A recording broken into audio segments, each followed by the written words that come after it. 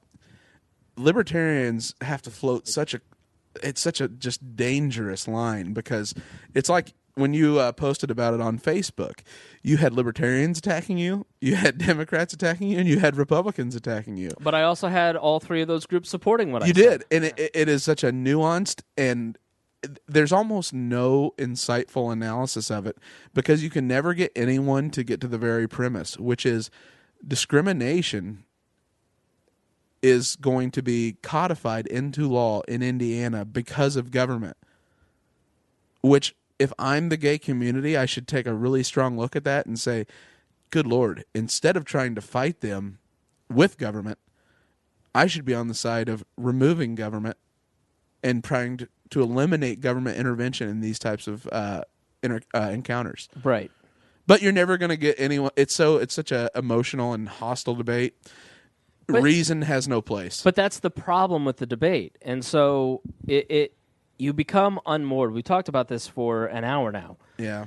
And how can you have an hour-long discussion covering every aspect of all of the context of this particular issue? And we'll probably go on for another 5-10 minutes. How do you cover that and try and gain a perspective from all sides and say, here's where they're right, here's where they're wrong? Here's the gray areas. When we live in a society where Maya coined the phrase the tyranny of the binary, where everything has to be black and white, good or evil, and in Maya's case, male or female, where you set these templates that everybody has to live up to, and if they don't live up to the social norms, then they're freaks, they're weird, they need to be cast out. And what has happened, and I'll actually read my post here, because I think it encapsulates what we're trying to say shortly and succinctly. It just, the problem with government is that government is force. It isn't voluntary associations. What brings people together is voluntary association. If you're a Christian business owner, you're probably going to have more success. Well, let me just read this thing, and then we'll talk about it, okay? Because it's real short. Posted yesterday, 9 a.m. No law can fix the heart. A law can't fix the capacity of an individual's ability to love their fellow man. Only voluntary exchanges do that. When we talk and work together to understand each other, the result is compassion and harmony. Using the force of government to bend others to your worldview leads to more division, more anger, and more hurt. Using the government, whether on the right or the left, to enforce your morality is wrong and a fool's errand. And that fundamentally is what libertarians believe. We don't believe in using the government to force other people to think the things that we think. Because as good of friends as Joe, Greg, and I are, we don't have the same lifestyles. We don't believe everything in the same way. We don't look at the world the same way, even though we're all very similar. We're different. What is right for me is not right for Joe, which is not right for Greg. And so it is up to us to live in a world where we can freely make choices and decide what is right for us, and Joe can decide what's right for him and his family, and Greg can decide what's right for him and his partner. So, that is... Sell you a cake, Greg. Yeah. What'd you say? I'm making Greg's cake. Sell you a cake. It's okay. As a Christian, I'm making Greg's cake for his wedding, and isn't that the loving thing to do? And bro, I'll totally marry you. See, and that's polygamy because Joe's already married to a woman. We've got gay polygamy going on here. It's great. Not exactly what I meant, but yeah. Oh, sure. okay. All right. Well, I would think that you would be more upset that it would be Lindsey Graham and his bachelor lifestyle than necessarily the cake. I'm a very easygoing person. I don't get wigged out about much, except Mike Pence and Lindsey Graham. So fundamentally, I think libertarians look at this and they go, this could all just be avoided if we didn't try to use the government to force our morality and opinions on each other. But then the left's going to hit you with, so then you support discrimination. Yeah. And the libertarian right, and the right is going to hit you with, so you don't support the freedom of religion. You think that it's okay that a Quaker should go to war when they're drafted. You know, it is an awful and yet a beautiful place to be because you agree with everyone, but you don't agree with everyone. You're just different because you're just looking at the world from a totally different point of view. And I think when you do that, when you're that rare, weird animal in the middle of a debate where one side is shooting at the other side, and then you're in the middle going, I don't know what's your problem. Here's how we fix this. Everybody else goes, they're different. They're not just saying what Rush Limbaugh is saying or what Rachel Maddow is saying. They're saying something different. And I think by being different, that's how libertarians get noticed. It's still messy, though, because a libertarian would support a private industry not selling to a homosexual based on religious grounds. Sure. And we'd also, it is called freedom of association. It is. And it's not discrimination. It is. It's not discrimination, although it is in the negative sense. In the positive sense, it's the freedom of association. I don't want to be associated with a Nazi cake store. Right. And then you're hoping that in the libertarian position that the market eliminates that actor because you dislike it. Unfortunately, what I think is going to be the result of this, inevitably, is, I don't know if you'll remember when Chick-fil-A made their stance quite public on homosexual marriage. Right. There were lines for miles to go to Chick-fil-A's. It is like with Hobby Lobby in the Obamacare lawsuit. This, in the short run, is going to be much like the 2016 race. It's going to be a competition for consumers' dollars who believe like them, which is only going to antagonize. And we're looking at the 1960s race baiting, Al Sharpton, Jesse Jackson. Instead of those individuals and this being about race, it's going to be about walking into a Chick-fil-A and not being served a breakfast biscuit because you're a homosexual. But gay people work at Chick-fil-A. I mean, and I went to Chick-fil-A the other day, and that was clear. No, I'm just kidding. The problem with society is that people and individuals themselves is they don't know who they are or what they believe. They want to be told what they ought to believe and what they should do and what they should think. And that is because of the growing dependence on the government.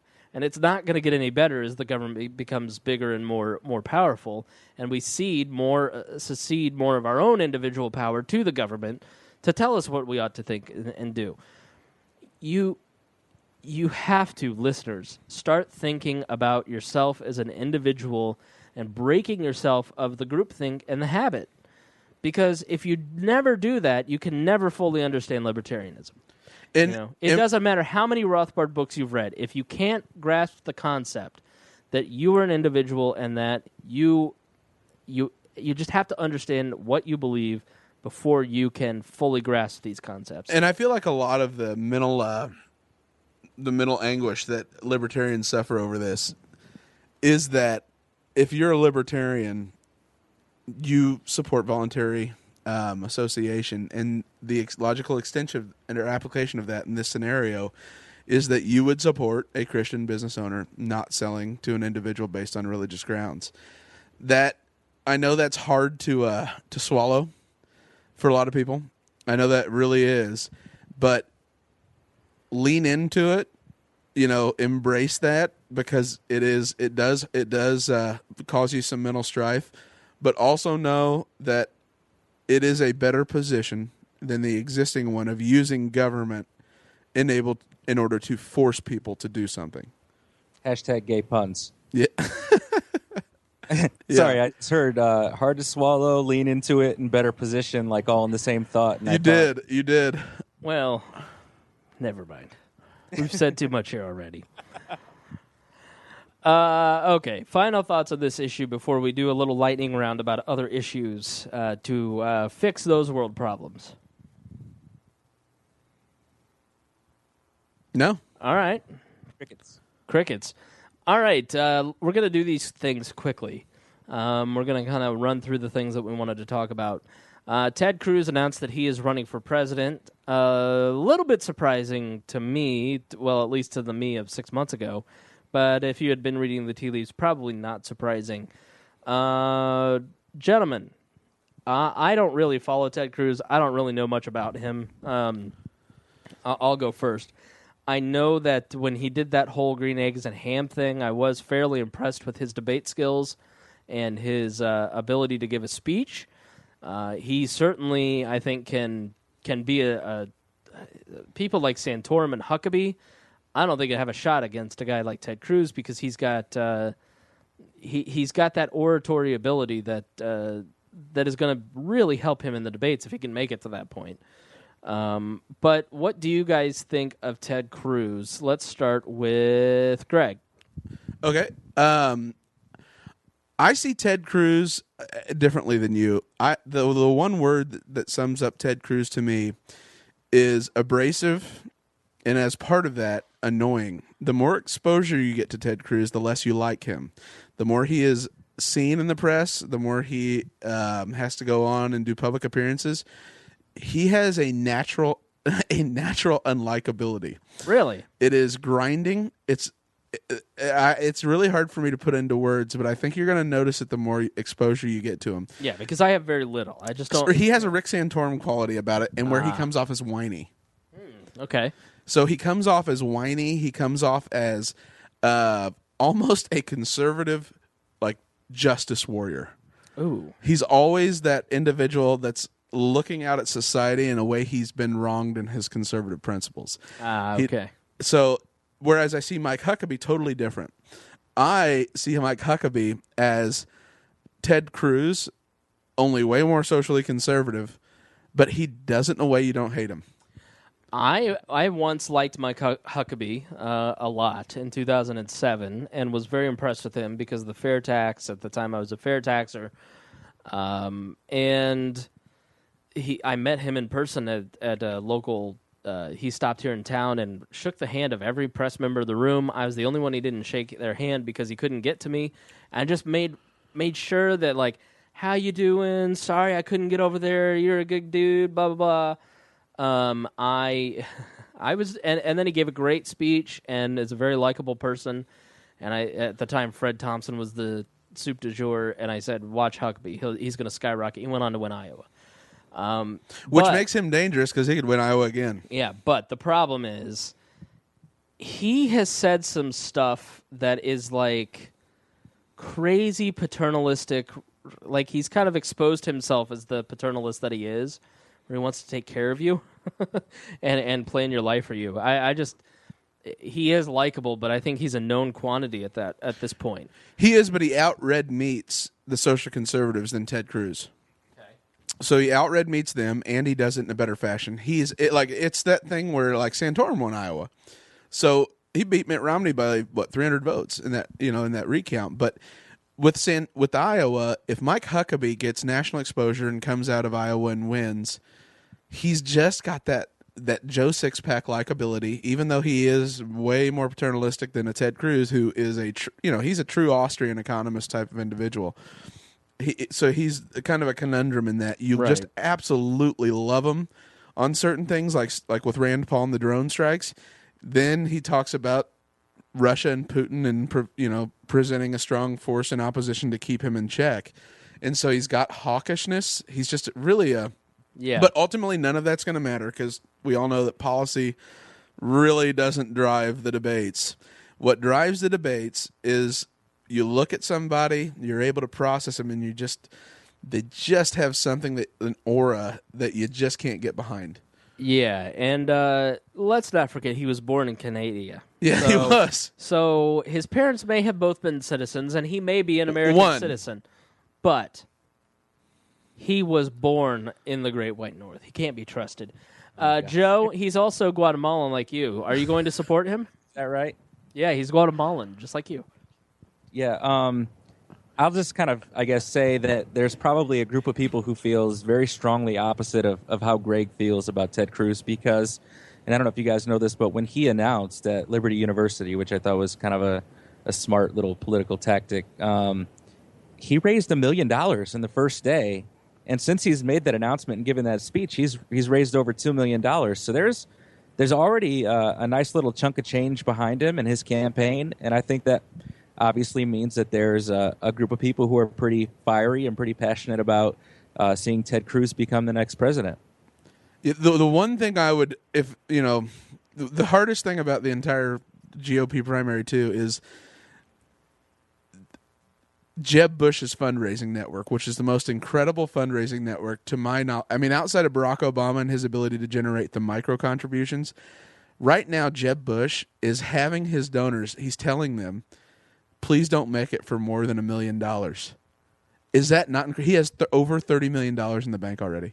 Wow. Well, he knows that everybody's taking like dipping into their pensions and like their AARP accounts down there, and so he's worried that they're going to like overextend themselves and not be able to survive. So he's just being a good Samaritan. Oh yeah, that sounds a lot like Jeb, huh? Right. Lockbox. So I don't want to get into Rand Paul because I feel like I got to get going. Okay. But I will say that Cruz, the media is kind of already working against him to create that narrative or shape that negative perception about him. There's an article today that was released, I think, Washington Post, New York Times, probably both put something about it. But he made a comment like he was Galileo. Yes. They were about to be Galileo because he made a global warming comment about. He called the people that believe in climate change, which I do love this. He trolled them. He called them flat earthers. Right? Oh yeah, no. That's awesome, by the way. He is a total troll. So there are those elements you like him. It's just that he's one of those guys, the more you're exposed to him, the less you're going to like him because he's got a mullet. He whines. Yeah. He does this mullet. He's got a mullet. When you hear him talk for extended periods of time, he does this. Watch it. He does this very odd thing where he looks up and to the right all the time. It's kind of like how the president used to like manually look from side to side. He does this like almost like he could burst into tears at any moment. He's staring at the vision of Reagan and Jesus holding hands right off to the right of the stage. Riding dinosaurs with lasers. Well, Joe, we've loved having you on. Thank you. And you should come on more. It isn't too hard to set up the board now that we've got it going again. It's been a while since we've used the old Skype machine. It's finding the time. It is like the most difficult thing between the three of our schedules. But yes, I would love to come on more, and I really enjoyed being on with you guys today. It was good talking to you. Joe, how excited were you about that discovery of that lost city in Honduras? Any truth I'm to sorry, the, buddy. Any truth to the rumor that that's where your ancestors are from? Yeah, I'm going to go cook some dinner now. Oh, I'm sorry. Love are you buddy. making Puerto Rican classics? Which one are you doing? Fried plantains? I'm doing a refined cordon bleu tonight. Oh, going French. Yes. Are you putting salsa on it? Joe, everybody knows jalapenos go on cordon bleu. What's this cheese? Oh, it's pepper jack. I hope that you guys send hate mail to Spangle and Greg after. I'm so sorry, buddy. No. I'm sicking my watchdogs on you. Joe is half Puerto Rican, and we tease because we love. All right. Well, you have a good day. Have a good weekend, buddy.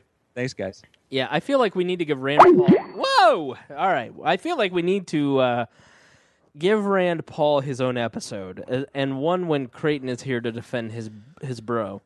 The prom king of Liberty had a doctor's appointment, had to go get checkup. I think it was because I told him that if he wanted to come podcast, he had to do... I was shirts, he was skins. He didn't want to do it. No. He wussed out. But... Rand's a complicated issue, one that needs much more time than the little bit we're giving here.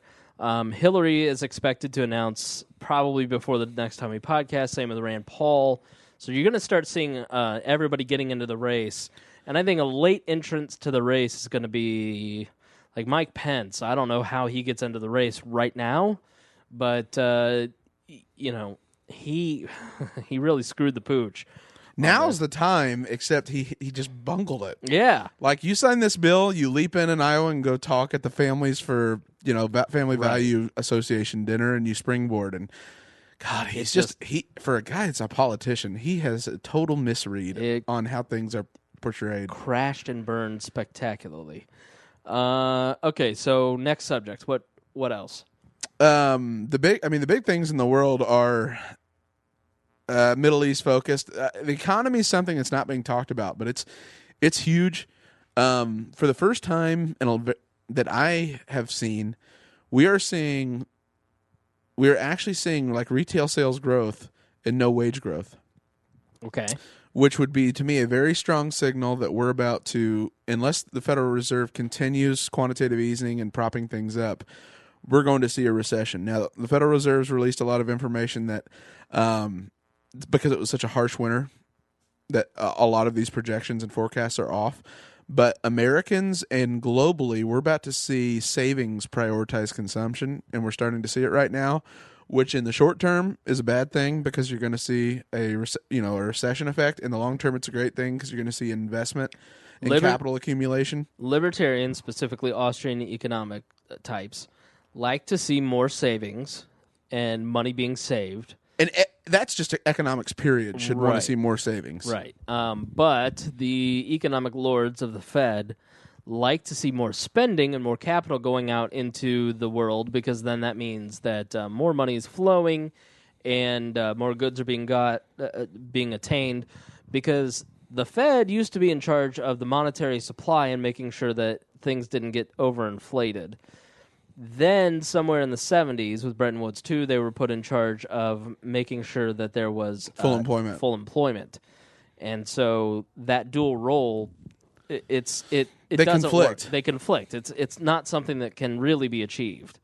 So you want money flowing in the economy because that means full employment, because the more money you're spending at Best Buy, the more people in blue shirts can be employed. But you want to keep you want to keep inflation low. You want to keep money in the bank. So because you got to keep having investment and expenditures and capital investment. So I would watch. We're starting to see a really, really weird economic period. Now I could be wrong. That was hot. Thank you. I could be wrong. There could be a period where we're seeing maybe it is bad data, but the stock market's raging. The tech economy is clearly in a bubble. You're just seeing too many acquisitions for too high a price with no revenue. Oh yeah, any day Meerkat's going to go for $20 billion. Yeah, I mean, I still would debate whether or not Instagram was worth $1 billion, and yet Snapchat. I mean, there's a company that you have never heard of, and it's called, what is it? The Spark? What's the chat thing that we talked about the other day? Slack. Yeah. Slack, I think it is. And Slack is this instant messaging service for companies where you sign up your company and you can chat with each other. Now, see, they have over 1 million new contracts, or 1 million in new contracts a week. Sure. Okay. So that is actual revenue. All right. But for instance, Yik Yak, which is like it's geolocated Twitter anonymously. Right. Where you can at Liberty U during the speech, people were mocking Ted Cruz anonymously, and you could view it in real time, and it was hysterical. Yeah. That's a company that'll be $1 billion company and maybe has 10 to 15,000 users and absolutely no revenue at all. Right. That's a bubble company. Right. Yeah. So watch that, because we haven't talked a lot about the economy lately. And there hasn't been a lot of economic news, but we're seeing really odd things that are bubbling up. For instance, quite frankly, when you're not seeing any wage growth and you're seeing increasing sales and just stagnation from retail sales, what that tells me is that all the full-time jobs that were lost in the recession are coming back as part-time. Right. And they left the labor force at a drastically higher wage than they're being re-entered into. And so we're going to see stagnation for a good long time as these part-time workers are slowly moved into full-time positions and learning new skill sets, because some of it is structural, before we see any wage growth, which means all growth projections should be brought down. Well, I've been listening to a lot of tech podcasts. I know you do as well.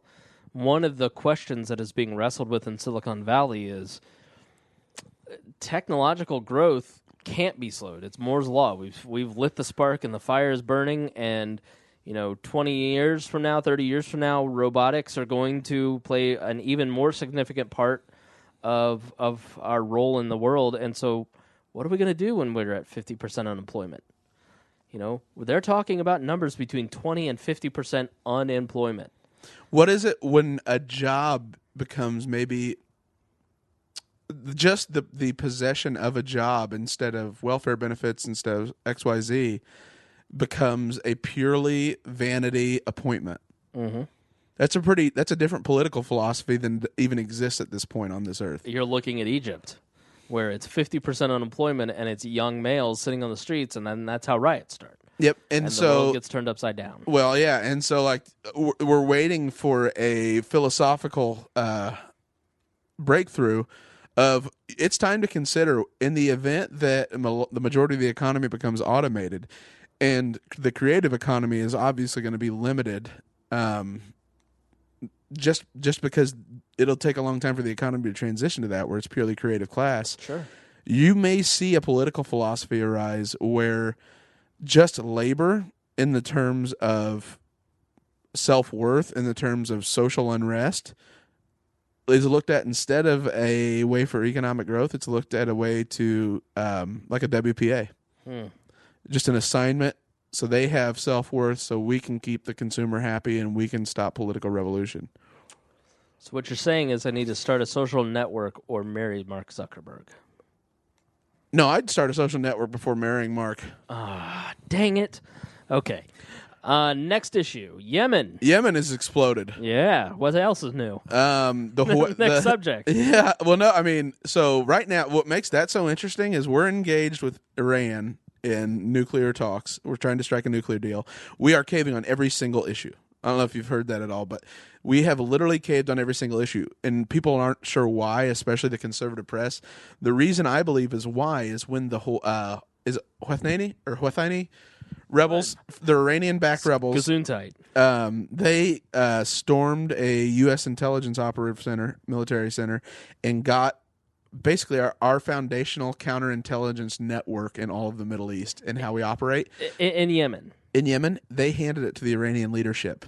So the Iranian leadership right now is negotiating with the United States in Lausanne, Switzerland, and they know who our spies are. They know how we fundraise and what we do to propagandize and generate social unrest.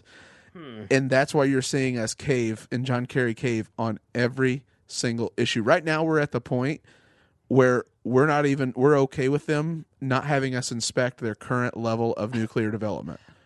Okay, when did this happen? Yesterday. Why did we have such a thing in Yemen?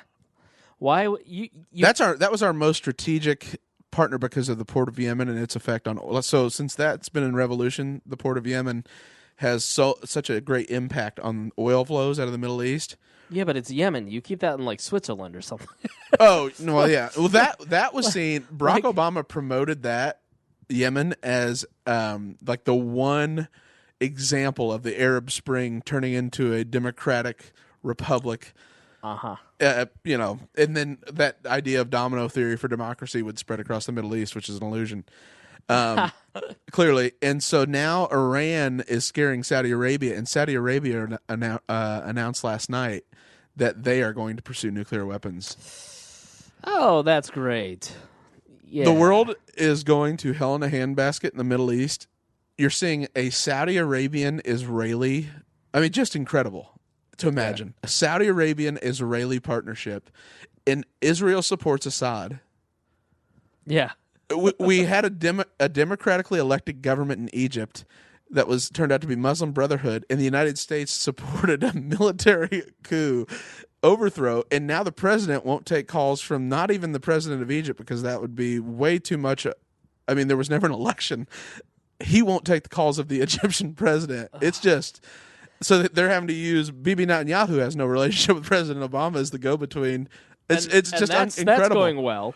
It is the most interesting time, and not interesting because it could lead to World War III, but it is the most unbelievable time in history that you could see an American, I believe, we very real could see an American Al-Qaeda Saudi Arabia and Israeli and probably Assad Syrian alliance against Putin, who props up Assad, Iran, ISIS, who's helping us.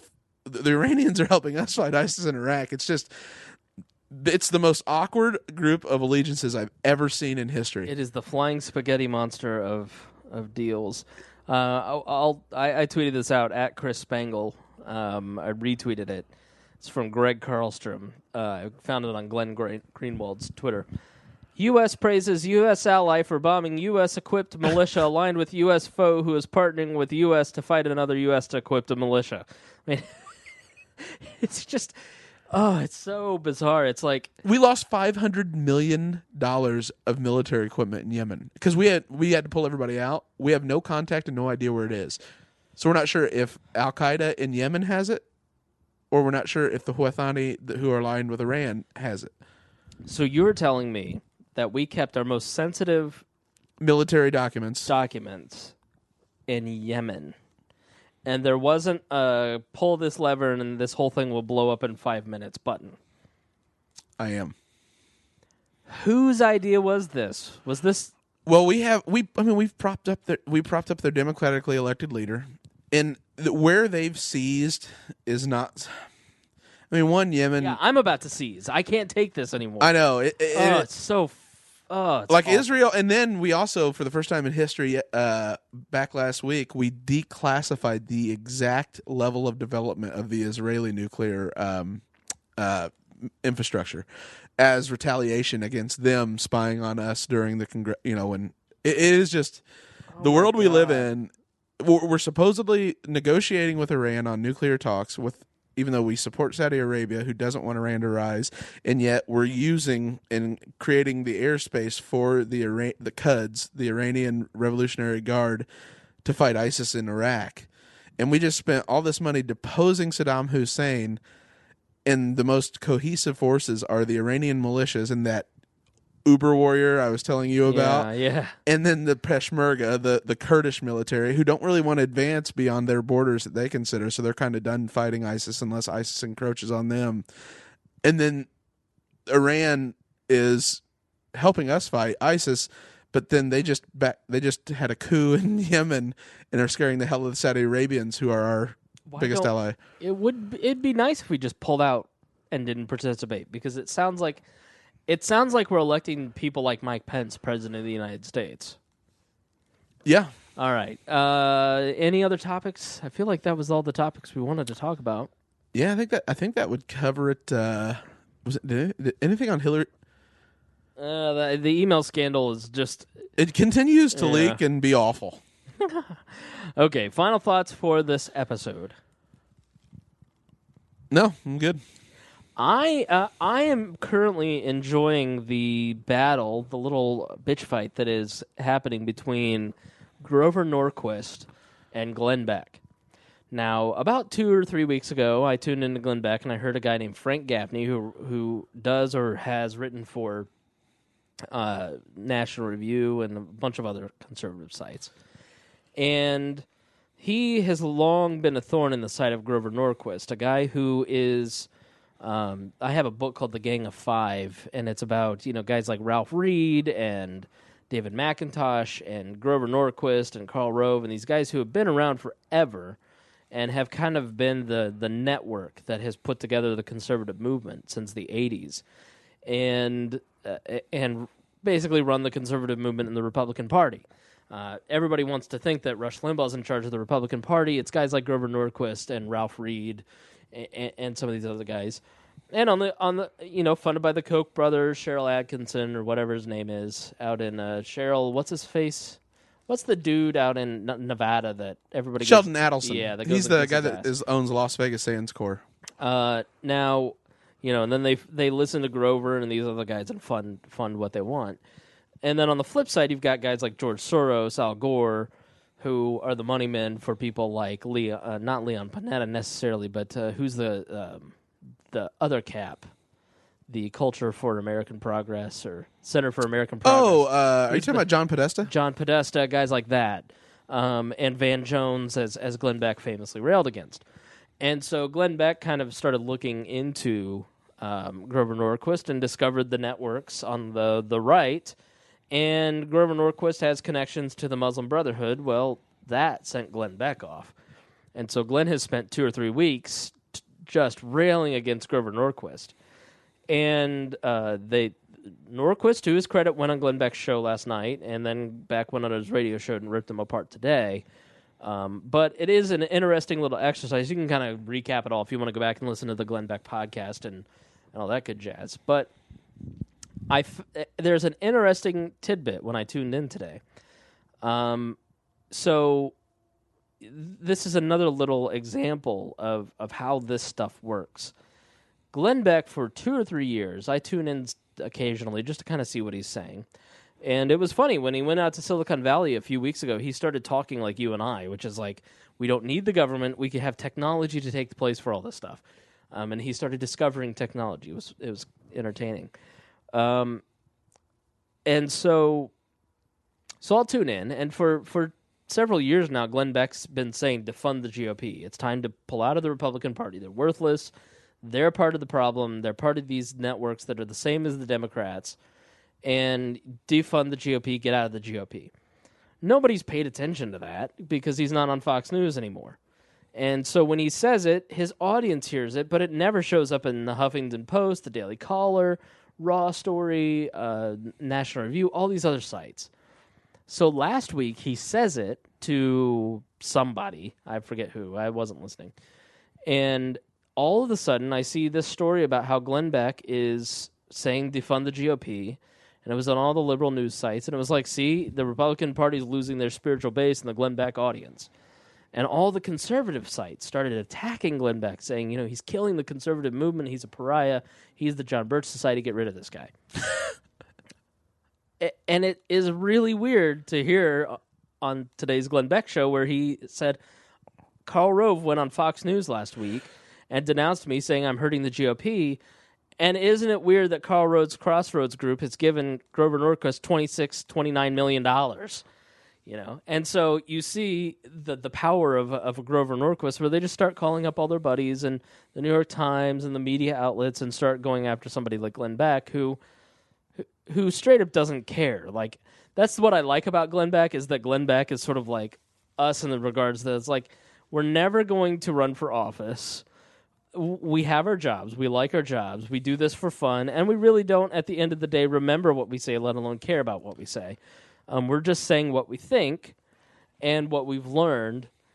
And we're not trying to be Grover Norquist or power players or any of that kind of stuff. No, because Grover Norquist is ultimately entirely dependent upon the Republican opinion. The system, yes. If he ever said what he thought, he'd be an insurance salesman in Ames, Iowa. Right. So, where a Glenn Beck says, here's what I think. Oh, I was wrong, my bad. So I have enjoyed watching the dynamics of this because the most dangerous man inside of a system, like a political party, is somebody who doesn't care. When you are running for office and you just don't give a shit, you say things that nobody else says. When you're a libertarian and you don't care about Republicans or Democrats, I'm at a point where I don't care about politics, and I don't care. I like all the people that I worked with. I like all the people that I worked against. I got along with everybody in the Indiana politics, but I'm at a point where I'm never going to be that politically involved again. I don't necessarily believe that politics is any answer to anything, so I'm just going to say what I think and what I believe. And that's the kind of mentality that scares somebody like a Grover Norquist. Oh, yeah. Or a Mike Pence, or, So they got to get out in front of it and crucify their credibility beforehand. Right. So I just think it's a really kind of an interesting point that he's been saying this for years, and now all of a sudden it's a story. It's a topic, and it's everywhere. It's because it's dangerous. Right. So, yeah, defund the GOP, that's not a good hashtag for Republicans at all.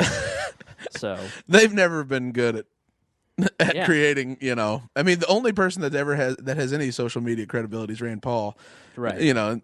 That's because he gets it. He gets the dynamic and gets how important it is. Yeah, Amash. And Massey, yeah. Yeah, he's just not. Amash is more of a thinker than he is a politician. Yeah. No, I like when Rand Paul trolls on Twitter. Love it. Great. Love it. All right, so this has been an episode of We're Libertarians, episode 102. Thank you for joining us here on the episode.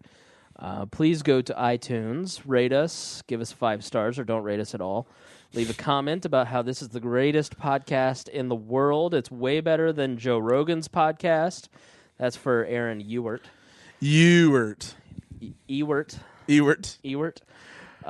This is way better than any other podcast in the entire world, not just other libertarian podcasts. What that does is that helps us get promoted to the front page of the podcast thingy, and it also raises our rank, and so we can go up in the news and politics category, and people may find us one day.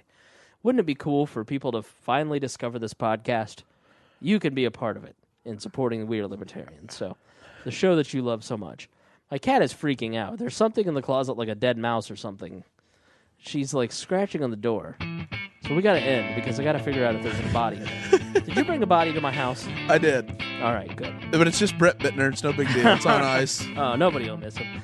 All right, thanks for listening to this episode of We're Libertarians. You are a beautiful person, and next time we promise to do better next time. Is that not right? What did No. I do? Music for We Are Libertarians is provided by Hoosier musician Brian Keith Wallen. Please check out his website, briankeithwallen.com. The song is Bad Spell.